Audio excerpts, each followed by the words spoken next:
Welcome to Rising Tide Startups, where today's most exciting solopreneurs share their startup stories. They also deliver tangible strategies that they would implement personally if starting their business over today. Each episode is a startup masterclass. Make sure you take notes. Take it away, Kevin. This is Kevin Pruitt with another episode of Rising Tide Startups, and my guest today is Anthony Blatner. Anthony, thank you for joining us on Rising Tide. Hey, Kevin, thanks for having me. So, Anthony, please share a little bit with our listening audience, as if you and I were at a networking event. How would you introduce yourself, and tell people where you're standing right now? So right now I'm standing in Austin, Texas. Texas. It's about 95 degrees down here today. Right. Sunny, nice and warm. Cool fall day. I'm originally from New York, so I always summer times are hot down here. It's culture shock right there. Yeah, but I love Austin. Austin's a great city. There's a lot going on here, both in like the tech and the startup community. And that plays a part in my story that maybe we'll talk about today. But I'm out here in Austin, Texas on a nice sunny day. So, hey, this is your show. So let's just jump right into kind of the business transition story, how you got started, how you ended up, migrating south from New York to Austin, Texas. Yeah. So if I was to introduce myself at a networking event, my name's Anthony. I lead advertising at Speedwork Social, and we are a LinkedIn advertising agency. We work with different B2b organizations to create their marketing campaigns and help drive leads for them. That'd be my little elevator pitch. How I got here is along my journey. I moved down to Austin, Texas, way back in the day to do software development at IBM. So I come from a software and tech background, started at IBM and got to work on really big e-commerce stores where we'd go out to these different clients, giant brand names, and help them build their e-commerce store. Did that for a number of years and enjoyed that, learned a lot, but also got involved in the startup scene in Austin and ended up spinning off from IBM to start my own mobile app development agency. We got to work on a whole lot of different apps. This was like very early days of the iPhone. So we built lots of different, mostly business apps, but we got to work with some bigger tech companies here in Austin, some universities in the area, and then lots of startups as well. And what I saw was lots of, we did have some companies where you build an app and you put it on the app store and it goes viral and you hit it big. But that was just, one out of many. So for the ones that didn't just go viral and hit it big, you would see some with a good marketing plan get on the app store, have a good distribution and marketing plan and still be successful. But then you would see lots of other ones that even though we built them great software, without a good marketing plan, we just sit on the app store and not go anywhere. Yeah. So seeing how much, time and effort and money people are putting into building software, but without a good marketing plan, that could all kind of go to waste without that. So I naturally got pulled into helping those companies with marketing from just the natural next step of the software development process, and then helping do marketing for my own company, that agency, that mobile app agency. So I worked on that for a number of years and ended up selling that startup, that agency a number of years ago, and kind of knew I wanted to get more into the marketing world. I was already, halfway into it. That's right. Helping those startups at the time. And as I got into the marketing world, looking back today, I never would have imagined being in the LinkedIn space. At the time I got in, it was all about Google and Facebook advertising and SEO and those types of marketing. So I had done lots of different types of marketing and tried it all. And I remember there was like this one account we were working on, and they were doing the traditional Google and Facebook advertising, but seeing that, most of the people who were going through their Google ads to find them were people who were looking for jobs, because that's what they were typing in. And for some context, this company was like a big data company. They were doing analytics. They would provide reports and dashboards where you would like dump, connect all your different data sources to this tool. It would do a whole bunch of AI and give you some nice reports.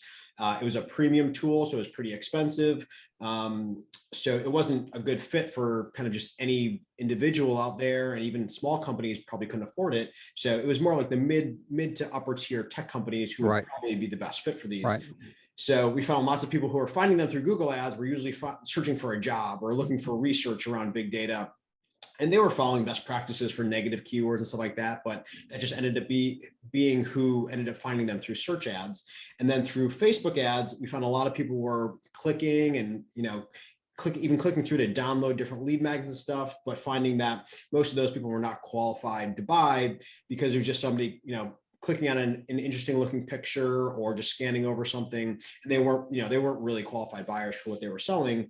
But we moved them over to LinkedIn, and within like days of launching the LinkedIn campaign, it was just immediately noticeable that these leads are the perfect leads. We can target specifically VP of engineering, business owners of these like mid-sized tech companies to be able to pick out those industries and that company size. Right. And just right out of the gate, night and day difference between what they were getting out of those Facebook and Google ads versus what they could get out of the LinkedIn ads. So we moved them all the way over to LinkedIn.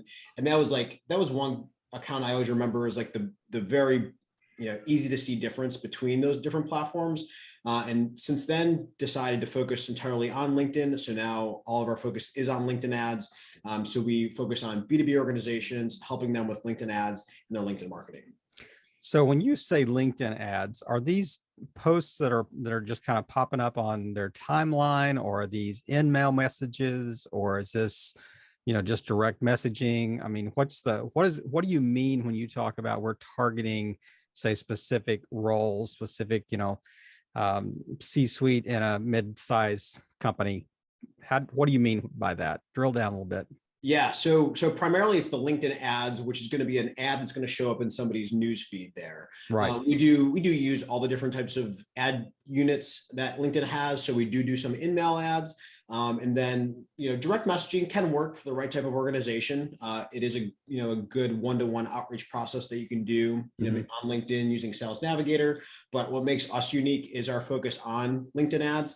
There's not many people out there that focus just on LinkedIn ads or who really specialize and do it like really well. There's lots of agencies out there that do, Facebook and Google or other types of advertising. And then, maybe they add in LinkedIn on there.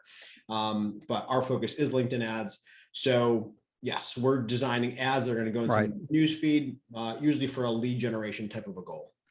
I'm on LinkedIn quite a bit, and my confession right now is I hate in-mail targeting.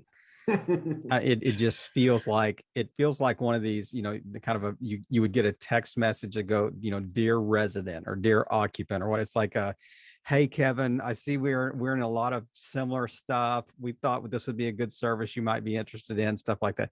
It just always kind of feels spammy to me. I mean, in that particular thing. Now it's much different if it's just kind of popping into my feed and it would be something that I might be interested in, and whether it's university, whether it's a product or whatever. So I can certainly see that there may be, and it would depend on the individual who you're trying to target. It would depend on, the service you're trying to provide. But if you and I were like stepping on an elevator and we're going to go up 10 floors, we got about 45 seconds. Give me your sales pitch if I'm a, potential client for Speedwork Social. So we help B2B organizations get better customers using LinkedIn. That's my 5-second pitch. That's it. We got 40 seconds to finish our coffee on the way. Then I turn around and ask you, who's your target audience? What are you selling over there? But yeah, very simply, we help you reach better customers using LinkedIn ads. Out there, the advertising world's changed a lot in this last year, especially with iOS 14. So just these targeting options are not available on most other platforms, where whenever you need to target a niche professional at scale, that's when LinkedIn's going to come in handy. If you're targeting every business owner under the sun, then maybe Facebook ads are a better platform for you, versus LinkedIn. The benefit is when you need and want to target by job title at company industry and company size, those options just don't exist anywhere else. Yeah. Now tell me cost-wise, I mean, when you're looking at a similar campaign for Facebook or, versus LinkedIn, what's the, I mean, I've always thought that LinkedIn was pretty pricey because you did have the benefit of being really kind of Uber targeting, Yeah. So what's the cost difference? So LinkedIn does tend to be a lot more expensive of a channel. On Facebook, you might pay $1 to $2 per click on the higher end, depending on who you're targeting. Whereas on LinkedIn, that's usually about $8 to $12 per click for a mid-level manager in the United States. If you're going higher up the chain and you want to target business owners at bigger companies, that can be a more expensive and more competitive audience. So you might be paying more than that. And then if you wanted to go lower level, maybe entry level, maybe graduating students or people new to the workforce for like a recruiting campaign, then those are going to be a little bit cheaper. Also, if you go outside the US, it's also a little bit cheaper there too. Right. So right. that's kind of click prices on LinkedIn as an average. And then what we usually see is like cost per lead you're usually going to get is usually about 50 to $100 per lead on LinkedIn. So it is a more expensive and premium platform. You're going to pay for those targeting options. So somebody who's a good fit is somebody who, you know, needs and wants that precision targeting that LinkedIn's going to offer in a professional sense. And then also somebody who has an LTV, a very high LTV for their customer. Sure. Yeah. So we see a lot of like, you know, premium or enterprise level software tends to be a good fit. Right. Professional services, where maybe it's a long-term relationship services that they're going to be offering, those can also do well too. That threshold is usually about 10 to 15K. You want to be above that for your LTV so that you know that the ROI is going to make sense. That's a great way to break it down. The kind of the whole lifetime value of a, you know, a client that you may onboard of 10 to 15 grand, because you're exactly right. I mean, if I'm selling t-shirts, that $50 to $100 lead is ridiculously high. Yeah. But if I'm selling a $25,000, you know, software entry package, you know, that could go up to 100,000. I mean, that's just, you know, that's couch change, you know, exactly. that you're talking about, you know. And I would think that I'm going to make some assumptions here, but I'm assuming that the ROI on a kind of a micro targeted LinkedIn ad may be much higher than kind of this more generic Facebook, given the same cost. Yeah, well, the thing is, like on Facebook, often you can't even find that right person there, whereas, you know, on Facebook, people tend to use it for friends and family, and you might see some people put their job in there or who they work for in there, but or they want to target a zip code or something, or right, certain demographic maybe. That doesn't get, they don't often put like the very specific job title they have. They might just say like HR at this company or owner at this company or executive at this company. And it doesn't often get updated, where I've seen friends who, like, you know, they still have their same job out of college listed on their Facebook profile. Still flipping burgers at McDonald's. That's right. 10 years into their career. But on LinkedIn, we always see like that's the first place people go to update when they get a new job or get a promotion or even start a company or even start a side company. So you see a lot more of those additional professional things on LinkedIn that people just don't tend to share on Facebook, because Facebook's more friends and family, and people just don't tend to do it there. So when you run a Facebook campaign like that, you know, a lot of times you just might never find that right person in that audience, because those targeting options are just not there. And I'll kind of now get into maybe a little bit of the differences of like if you have done Facebook and moving to LinkedIn. Finding that right person on Facebook, the way it works is usually you give Facebook a big audience and you let the algorithm go find the right person for you. Right. And it's going to do that based on a whole bunch of factors, as far as, you know, who is clicking on your ad, who is converting, who's making it through your funnel. Facebook tracks a lot of that in terms of engagement, both on and off the platform.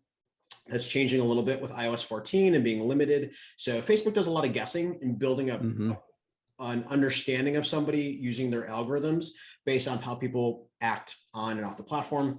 Whereas on LinkedIn, you know, we don't need to do that, because we know the job titles and the companies and the company sizes of those people we want to target.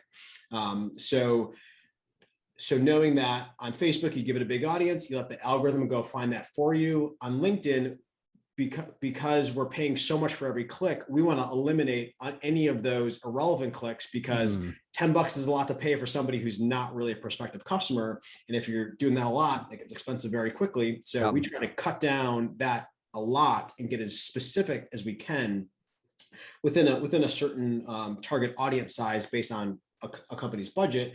But you know, there's a sweet spot for audience size, but we tend to get very specific on who we want to target and eliminate any chance of unnecessary or irrelevant clicks, because you don't want to be paying $10 for somebody who's not really in your target audience. I had an interesting experience with LinkedIn early on, and I think I posted an intern job on there, and I set my budget for whatever the ad campaign was, and I think that it ran out of money in an hour and a half.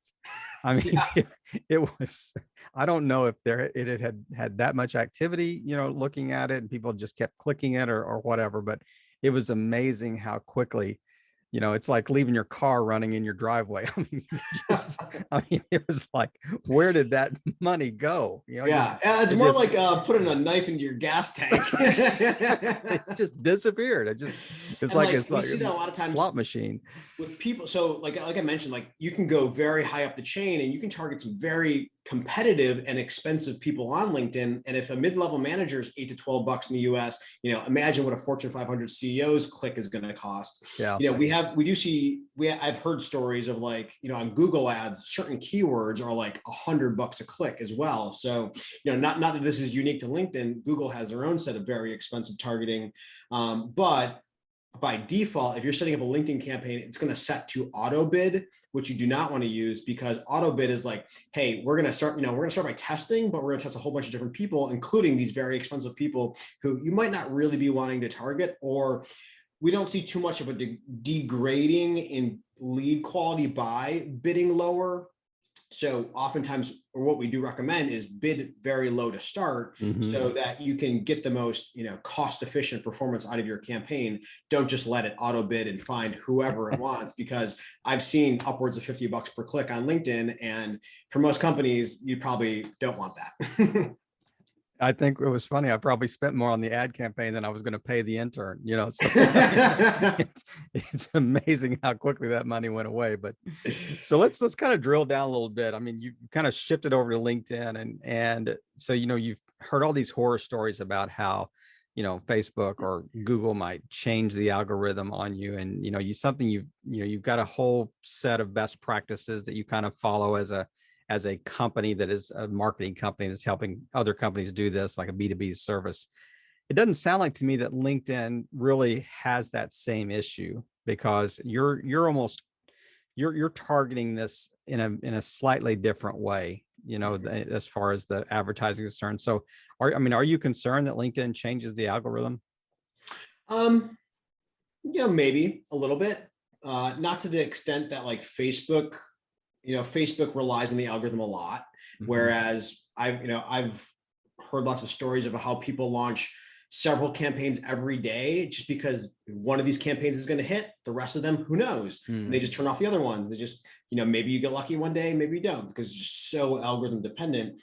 Whereas on LinkedIn, we're targeting by these facets that don't change too often. So, people do change jobs and companies, but not terribly often. So we will often set that targeting and then kind of let it run. There is a sweet spot of, how many impressions per person before you start swapping out creative or start cycling in new offers. So there's things to like monitor and manage there in terms of like how the campaign is going to continue to run. But we're much less algorithm concerned versus like Facebook.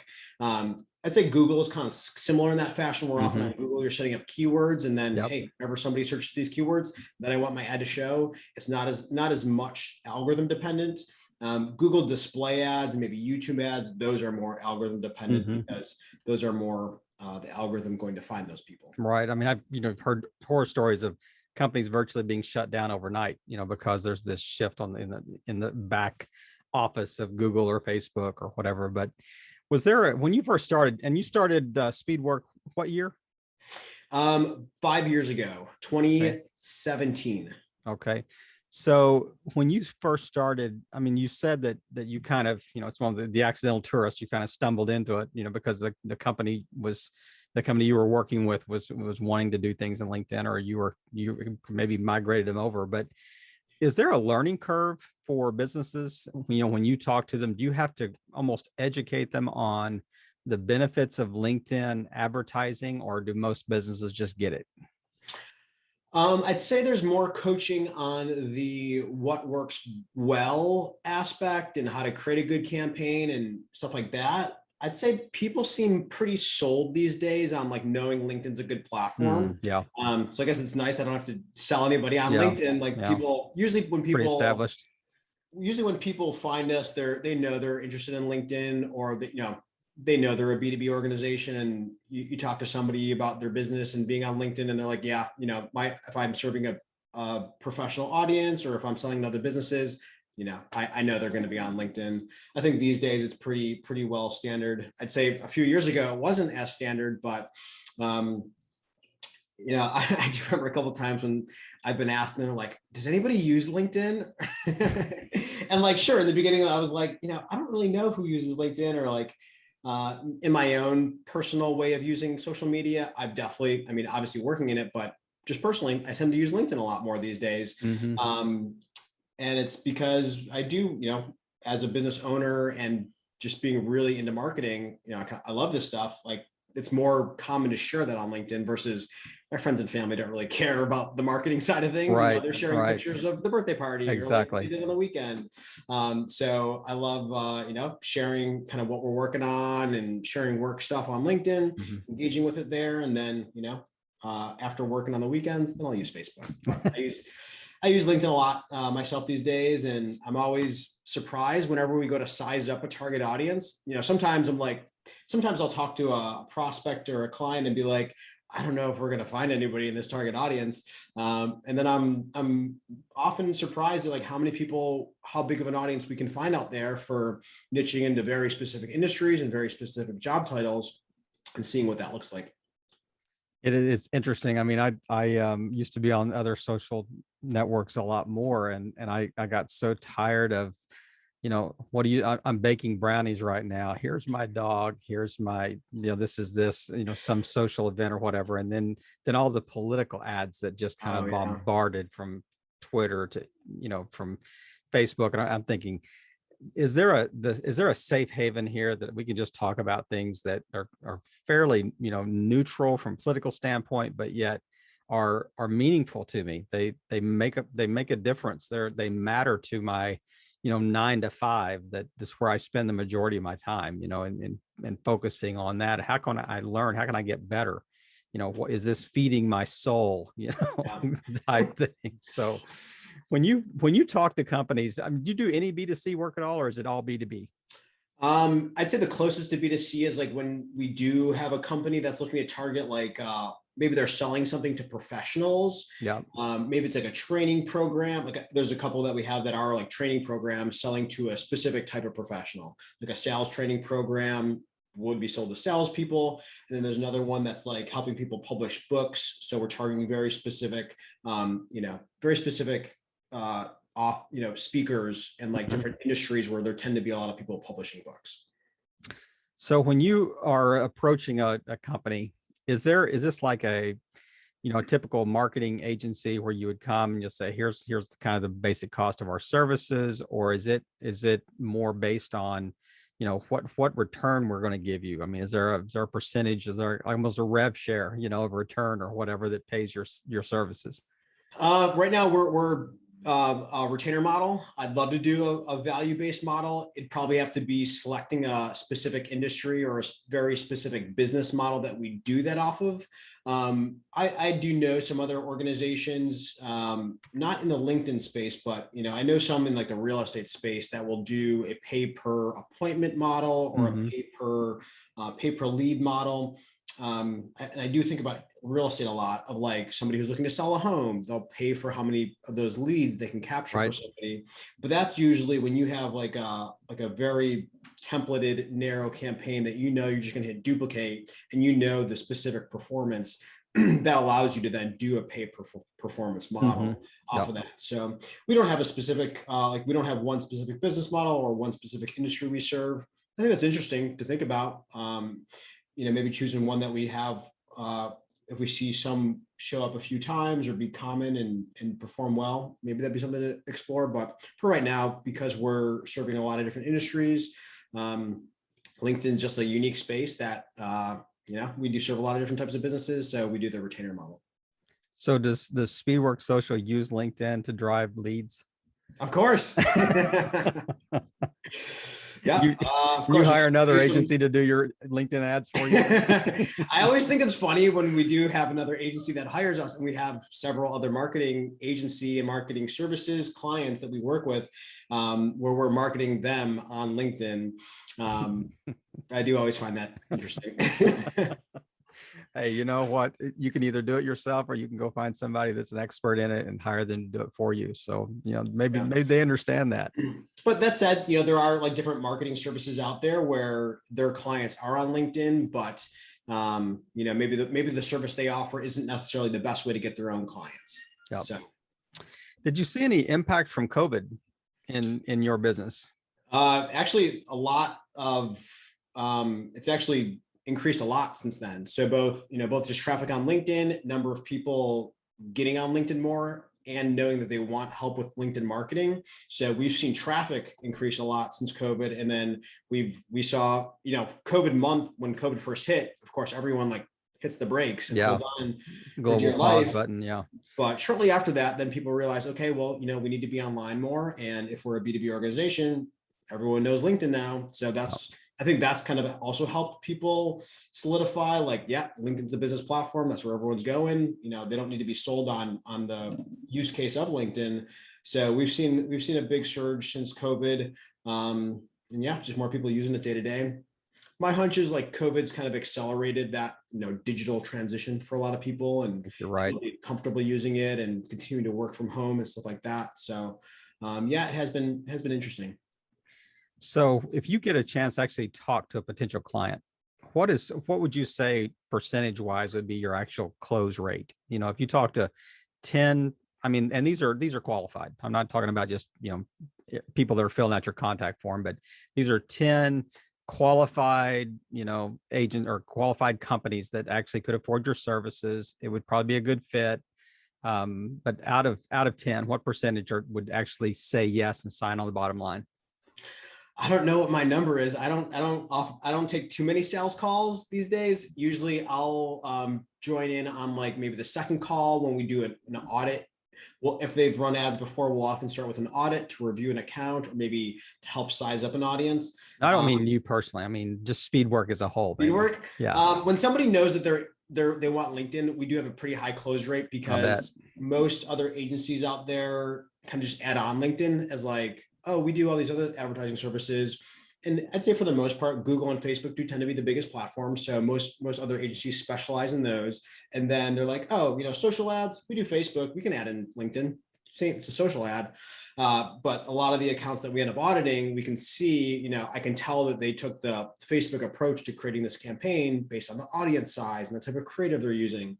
But we often like flip a lot of that on its head when we create our campaigns. So a lot of people do come to us and they're like, LinkedIn's so expensive and it hasn't been working, but we know our audience is there. So what do you got for us? We built out some. No, go ahead. We built out some advanced infrastructure for creating our campaigns and then monitoring them.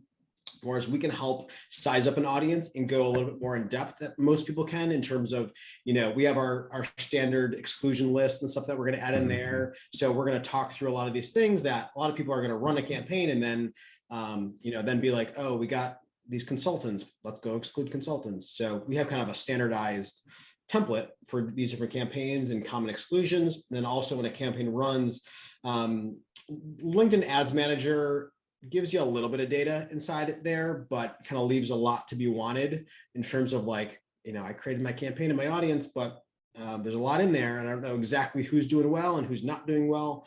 So the LinkedIn API actually lets you pull out a lot more data than they'll show you in the interface. So we have all that set up so we can pull a lot more data in terms of performance out. So we can run a campaign and then we can break down and see specific job titles and industries and company sizes and how all of them are performing inside of all your different campaigns. So we can go back and say, we saw that this company size or like the bigger companies are not doing as well. So let's go exclude them. And we can see that a lot faster and a lot more detail to make a lot more optimizations than, another agency who's doing all the different other platforms. Right. Because they probably haven't built out the API connections that we have. So what do you have to do to be able to hook up to the LinkedIn API? Is it just kind of out there, freewheeling, just free ranging, or do you actually have to meet certain criteria, that you're going to be an agency that services, people using LinkedIn? What are there any criteria that you have to meet? Yeah, they have an application process. So you have to go tell them what you want to build. The ads API is a little bit more standardized. It's a published API that's out there, so you can go look it up, see what it offers, and then when you're ready to build onto the LinkedIn API, you just got to register your app. There's a little application process with that. They're going to ask you what you're doing with it and all that, and then you'll get your keys and you can build your app from there. to tell them we're selling all the data to Facebook. That's what we're going to do with it. Our company name is Cambridge Analytica. That's exactly right. Exactly. Are you going to approve us? Come on. That's right. We promise to keep your data safe. As we're wrapping up today, I've just got a couple of questions. I'd kind of like to just drill down a little more on. Number one, I mean, when you look back at the last 5 or 6 years, what are some things that you really wish you would have known, that today, that you might, just one or two things that you think would be really helpful to somebody that's getting started today? For myself, I wish I would have known to get into LinkedIn earlier. Insert shameless plug ad right Yeah, here. I mean, I always say it's funny, like if you would have asked me 5 years ago, I never would have expected to say, oh, I specialize in LinkedIn. So I would have told myself that sooner. But for somebody just getting started, I kind of think about, it's kind of hard to give that advice. It depends on where someone's at. I have a friend who just kind of went through the process of starting a new startup, and that is like a whole soul search onto like, what area do you want to work in, and what are the options that are out there? What type of business are you going to start? And I find for a lot of people who are, startups sound sexy and everyone's like interested to try it out. A lot of it starts with like an exploration process and seeing what's out there. So a lot of people jump in and they, and there's an element of like test and fail and try again and other things. But I think a lot of people, you need to let yourself experiment and try a lot of different things before you can identify those, maybe a couple things or one thing, the area that you want to focus on. So, I think it's an exploration process for most people, and you got to see what's out there. You got to try a lot of different things. There's no harm in taking a job somewhere so you can go learn an industry. If you know that's an industry you want to get in, and then getting into a job, you'll see specifics into that industry as far as like identifying the opportunities and the pain points that you can serve. So I don't know. That's kind of the stuff that I think about of like talking to somebody new. It's understanding where they're at, what they want to get into. One thing I do appreciate about my tech background is like, I can get into code. I'm not scared by seeing code and putting pixels on things and getting into websites. I think having a tech background these days, if you're doing anything digital and online, is very useful. I mean, it's almost mandatory. I mean, it's almost like critical. But I mean, I've done this podcast for over 3 years now. And when I think about some of the most successful people, it wasn't that they came up with this, this rock star idea out there that nobody else was thinking about. It was, they found something that was a problem, and they figured out a better way to solve it. Yeah. It was, it might be really boring, but I mean, it may be very lucrative. I mean, one of the most successful guys that we've had on here is, he started mowing lawns, and then he just kind of went into landscaping. Then he figured out, well, actually, there's a lot more money in kind of doing the platform around these, these services instead of providing the services themselves. And he's done really, really well, just by providing that, kind of that, like I said, the platform where other services can use, so like an Etsy shop for landscapers, type thing. So as you are helping people transition, like let's, just speak to like business owners that are listening to this podcast that, may be considering LinkedIn and as an option, and what are some places that they could kind of get started, get their feet wet a little bit, maybe work up to, hiring Speedwork Social as a service provider for them. Yeah, so LinkedIn Ads is a self-service platform, and I do recommend people to get in there and click around and explore it for yourself. You'll get to see the different options you have in terms of as you're setting up a campaign and an audience. It is useful. It's really useful to see what are the different facets that I can target people based on, and just getting in there and like clicking around and what kind of an audience can I put together, and seeing some of those different options. I think for any business and any business owner is really useful. Maybe you'll find specifics for your business where you're just like, I know that's the perfect type of person I want to target. And that that helps you explore what's out there in terms of people to target and stuff like that. Right. And then, play around with the options, see what's out there so that you're a lot more prepared if you ever, do start a campaign or do talk to somebody. I think, knowing enough to be dangerous is important. Set low budgets and experiment. Yeah. Just And then if you see want to what like start works. with an easy, a lot of people ask me like, what's like the simplest campaign I can do to test on LinkedIn ads? And usually it's set up some kind of lead magnet based campaign where you're going to offer some kind of download or something, Mhm. use LinkedIn's lead forms, and then someone's going to submit that form to be able to download your guide or whatever. That's kind of like the simplest setup campaign that you could do. So usually start with that. Now, what was that you mentioned earlier when I told you my crazy story about, setting the job posting? You said don't auto budget. What was the word you used? Yeah, so by default, LinkedIn's going to select automated delivery is the actual label on it. But what it is basically it says, I'm allowing LinkedIn to go spend all my money every day. Yeah, I think I clicked that box. Yeah, well, by default, everyone doesn't even, I don't think the interface is set up, I have things to say about it, but by default, that's the only option you see there. And you have to literally click an arrow that says additional options to switch it to manual bid. Yeah. So if you're in there and looking at that section, make sure you click that arrow to see additional options and then select manual bid. For the most part, the interface is actually relatively easy to get through and click around. That's one thing that a lot of people skip over and they don't really notice. So switch to manual bid, and then it's gonna tell you a recommended bid, and it's also gonna give you a range based on the audience you've selected. So it's useful to see those numbers, but that is a big range. And keep in mind, there are a lot of big advertisers out there, a lot of big companies that do spend a lot of money on LinkedIn. So those numbers are going to be big that you're going to see to start with.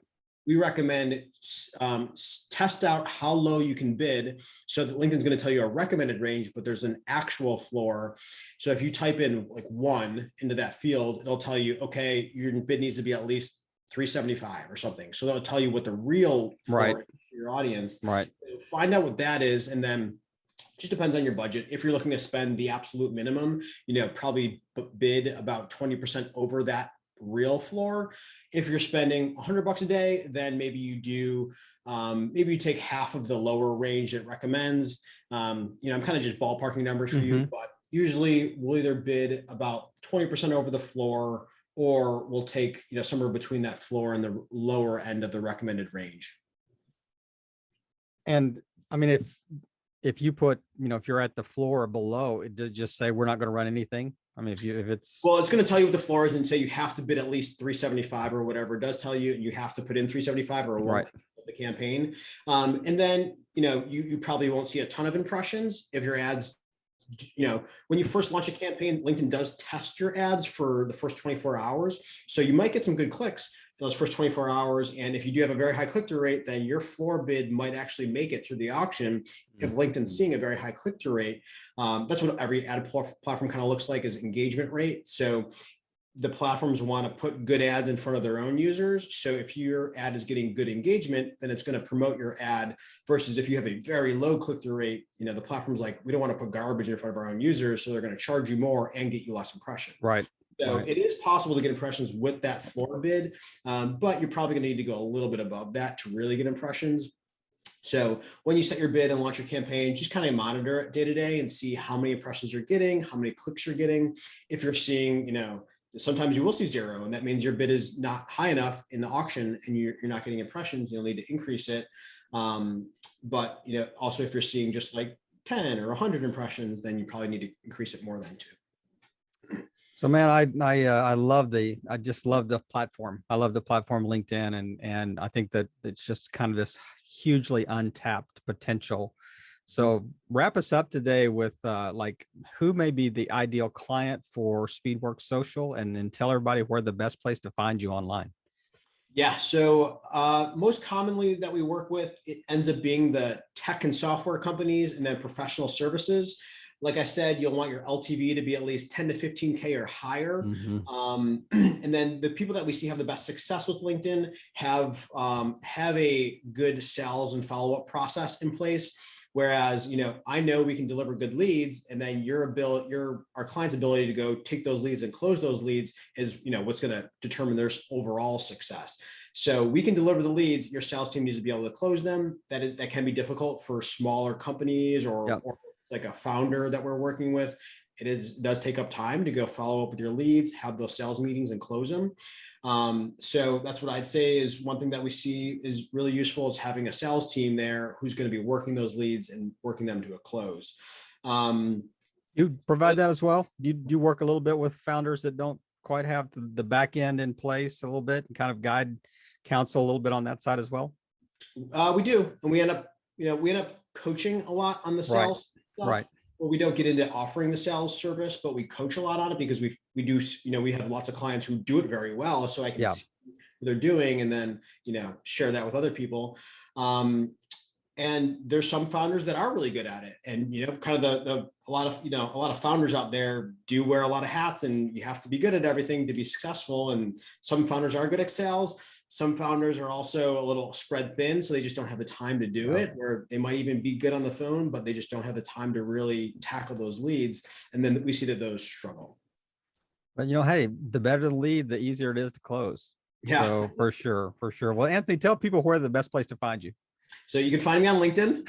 Shocker.